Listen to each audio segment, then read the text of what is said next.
بسم اللہ الرحمن الرحیم، اللہم صلی علی محمد وعلی آل محمد۔ السلام علیکم ورحمۃ اللہ وبرکاتہ۔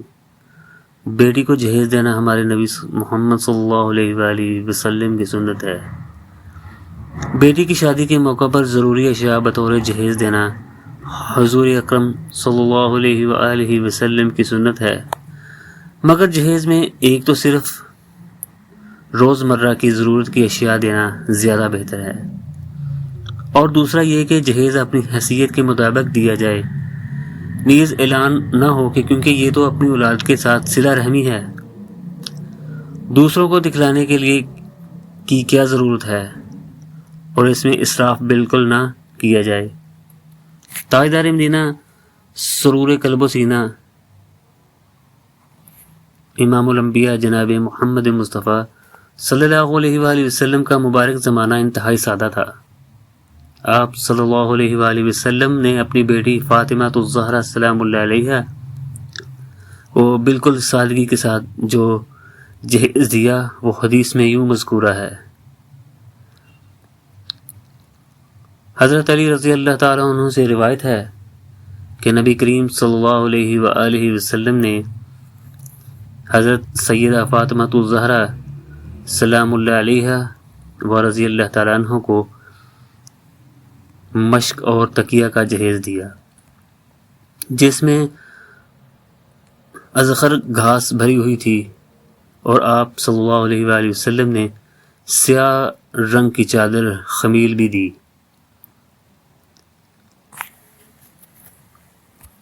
حضرت فاطمہ رضی اللہ تعالیٰ عنہ والسلام اللہ علیہ کو حضور نبی کریم صلی اللہ علیہ وآلہ وسلم نے جو جہیز دیا، اس کے بارے میں مندرجہ روایت کے علاوہ اور بھی روایت ہیں۔ اگر ان تمام کو یکجا کیا کریں تو جہیز کی تفصیل حسب ذیل بنتی ہے۔ چادر 1 عدد، تانبے کا لوٹا 1 عدد، چکی 1 عدد، کپڑوں کا جوڑا 1 عدد، بستر سادہ کپڑوں کا 1 عدد، اعلیٰ کپڑے کی قمیض 1 عدد، مٹی کے گھڑے 2 عدد، چاندی کے بازو بند 2 عدد، کھجور کے پتوں کی چٹائی 1 عدد، موٹے کپڑے کے تکیے 4 عدد، گلاس 4 عدد۔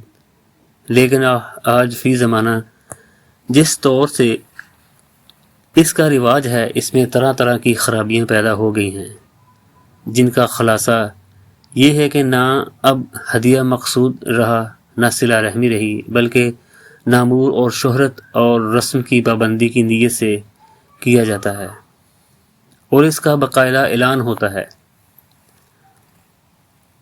مخصوص اور معین اشیاء ہوتی ہیں، اور طرح طرح کے برتن بھی ضروری سمجھے جاتے ہیں، اور جہیز میں یہ بات متعین ہوتی ہے کہ فلاں فلاں چیز بھی ہو، اور تمام لوگ اور برادری والے اس کو دیکھیں گے،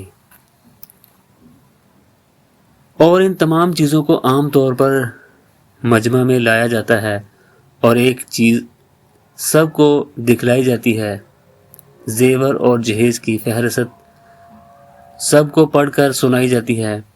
نیز زنانہ کپڑوں کا مردوں کے دکھلانا کس قدر غیرت کے خلاف ہے۔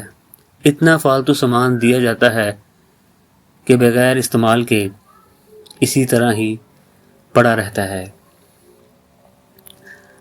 صرف لوگوں کو دکھلاوے کے لیے ایسا کیا جاتا ہے، خواہ قرضہ ہی اٹھانا پڑ جائے۔